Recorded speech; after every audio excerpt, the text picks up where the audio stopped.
Hi welcome to my channel. నేను మీ Nani. Present మస్సా మస్సా సౌండ్తో సోషల్ మీడియా షేక్ అయిపోతుంది భయ్య. పెద్ది యాంథమ్ మస్సా మస్సా సాంగ్ అయితే ఈరోజు రిలీజ్ చేయడం జరిగింది. మా సాంగ్ వింటుంటే లిటరలీ గూస్ పింపుల్స్ కాదు, ఒక వైబ్ క్రియేట్ అవుతుంది. మామూలుగా క్రియేట్ అవ్వట్లేదు. ఏఆర్ రెహమాన్ గారు, మీరు నిజంగా ఆస్కార్లో ఊరికే రావు. మీ ఏంట్రా బాబు ఆ టాలెంట్, ఆ సాంగ్ ఏంటి, ఆ బీట్ ఏంటి, అనంత్ శ్రీరామ్ గారి లిరిక్స్, విశాల్ మిశ్రా వాయిస్, ఇంకా ఏఆర్ రెహమాన్ గారి మ్యూజిక్. ఒక్కసారి ఆ సాంగ్లో రామ్ చరణ్ గారిని ఇమేజ్ చేసుకుంటుంటే, జస్ట్ ఇమాజినేషన్ చేసుకుంటుంటే మెంటల్ వచ్చేస్తుంది భయ్యో.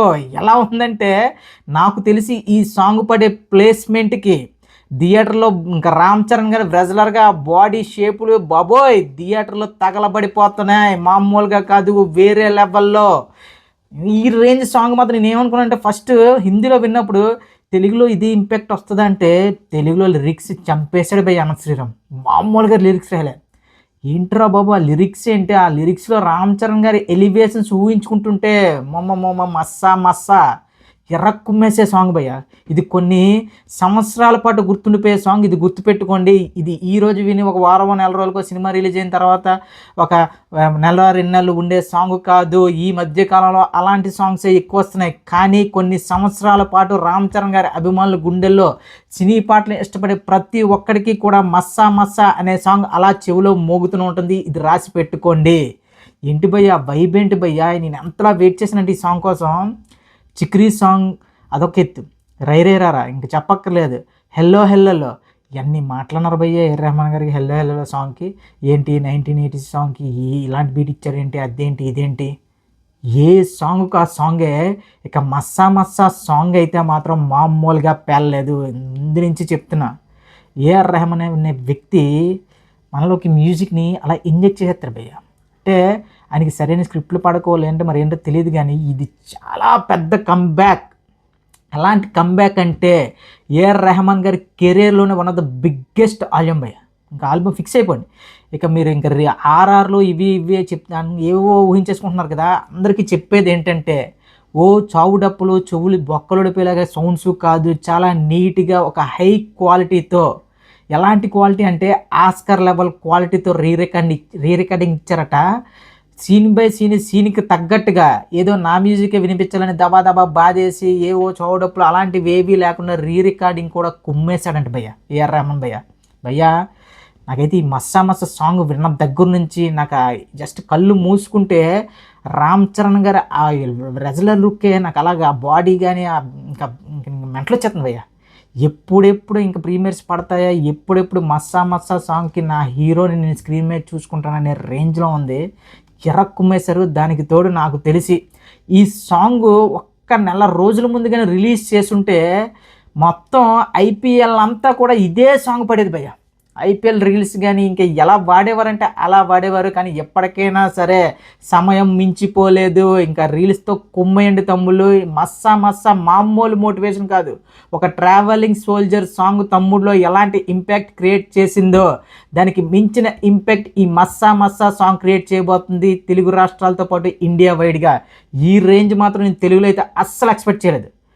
హిందీలో విన్నా, తెలుగులో విన్నా, తమిళ్లో విన్నా. మనకి తమిళ అంత ఎక్కలేదు, కానీ అంటే మనకి భాష ప్రాబ్లం. కానీ హిందీలో తెలుగులో అయితే, హిందీలో విన్నంటనే మా తెలుగులో దెబ్బ పడిపోయి ఉంటుంది. ఎంత ఈ రేంజ్ రాదు అవుట్పుట్ అనుకున్నాం, కానీ తెలుగులో విన్నంటనే నాకైతే ఆ లిరిక్స్కి, ఆ వాయిస్కి, విశాల్ మిశ్రా వాయిస్కి, ఇంకా నాకు ఆ రామ్ చరణ్ గారు ఈ సాంగ్లో తెర మీద కనిపించే విధానానికి, రామ్ చరణ్ గారి అభిమానులకి చెప్తున్నా, మీరు ఈ ఒక్క సాంగ్ కోసం రిపీట్లో థియేటర్కి వెళ్తారు. అంటే మనకు ఒక పెద్ద యాక్షన్ సీనో లేదంటే ఒక మంచి లవ్ సీన్సో అలాంటివి ఉంటే రిపీట్ ఎవిడెన్స్ ఎలా వెళ్తారో, ఈ ఒక్క సాంగ్ కోసం, చికిరీ కోసం కాదు, రైరేరా కాదు, హల్లో హల్లో కాదు, ఈ ఒక్క సాంగ్ కోసం గుర్తుపెట్టుకోండి. ఎలాంటి వైబ్ ఉంటుందంటే థియేటర్లో మీరు ఒక కొత్త ట్రాన్స్లోకి వెళ్తారు. ఎలాంటి మోటివేషన్లోకి వెళ్తారంటే, ఎంత లోలో ఉన్నా సరే ఈ సాంగ్ మీరు ఒక్క 2-3 సార్లు వింటే, ఒక మూడోసారి వినేసరికి ఏదైనా ఫైట్ చేద్దాం లైఫ్తో అనే రేంజ్లో మోటివేషన్ సాంగ్ పోయి. ఇది మాత్రం మామూలుగా పగల. నేనైతే మాత్రం ఏంటి ఇప్పుడు జూక్ బాక్స్ రిలీజ్ చేస్తున్నారు, ఆల్రెడీ విన్నాం కదా సాంగ్స్ ఇది అనుకున్నాను. జస్ట్ ఇయర్ ఫోన్స్ పెట్టుకుని వింటే ఆ సౌండ్ క్లారిటీ ఏంటి భయ్య, రెహమాన్ గారిని తీసుకున్నందుకు రామ్ చరణ్ గారికి, బుచ్చిబాబు గారికి భయ్యా మీరు నిజంగా ఈ జనరేషన్కి రెహమాన్ గారి సత్తా ఏంటో చూపించారు భయ్య. లిటరలీ సినిమా రిలీజ్కి ముందు సినిమా అనౌన్స్ చేసినప్పుడు రెహమాన్ గారా ఇదే అయిపోయింది అదే అయిపోయింది ఏదేదో బాగారు, కానీ రామ్ చరణ్ భయ్యా నువ్వు one of the best album నీ కెరీర్లో పడిపోయింది. ఒక ఆరెంజ్ తర్వాత నువ్వు ఇది ఫిక్స్ అయిపోవచ్చు. ఇంకా మీరు రామ్ చరణ్ గారి అభిమానులు ఫిక్స్ అయిపోండి, ఇది మామూలు ఆల్బమ్ కాదు, చికిరి చికిరితో మొదలవుద్ది, నెక్స్ట్ మస్సా మస్సాతో సినిమాలో ఇంకా బీభత్సం ఎలా ఉంటుందంటే నాకు అసలు లిటరలీ ఆ సాంగ్ విని జస్ట్ ఇలా కళ్ళు మూసుకుంటే రామ్ చరణ్ గారి ఆ బాడీ, రామ్ చరణ్ గారి ఆ ఫిజిక్ అవే నాకు గుర్తొస్తున్నాయి. ఏంటి ఏం చేయాలనుకుంటున్నారు థియేటర్లో? ఇప్పటికే ఆల్మోస్ట్ ప్రతి ఒక్కరూ చెప్పే మాట ఏంటంటే పెద్ది అనే సినిమా కోసం ఒకటే మాట, ఇది బ్లాక్ బస్టర్కి మించి ఉండబోతుంది సినిమా. సో ఈ సినిమా ఎన్ని కోట్లు సంపాదిస్తుంది ఏంటి అనే విషయాలు తప్ప ఈ సినిమా ఎలా టాక్ ఏంటి ఇది అవి అసలు నథింగ్. ఎన్ని వందల కోట్లు కొడుతుంది, ఎన్ని వేల కోట్లు కొడుతుంది అదే చూసుకోండి. సినిమా మాత్రం ఆల్మోస్ట్ ఇంకా బ్లాక్ బస్టర్ ఫిక్స్ భయ్యా.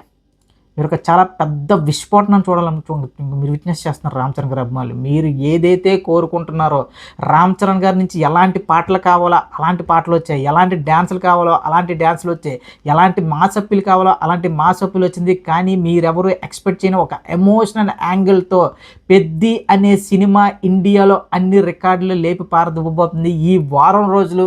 నాకు తెలిసి ఈ మస్స సౌండింగ్ ఎలా ఉంటుందంటే ఇండియా వైబ్ మామూలుగా అవ్వట్లేదు. ఇంకా పబ్బుల్లో గిబ్బుల్లో ప్రతి ఒక్క దగ్గర అమీర్పేట ఆటో నుంచి అమీర్పేట పబ్బు వరకు ప్రతి దగ్గర కూడా ఇదే సాంగ్ వినబడబోతుంది. మీరు ఫిక్స్ అయిపోండి.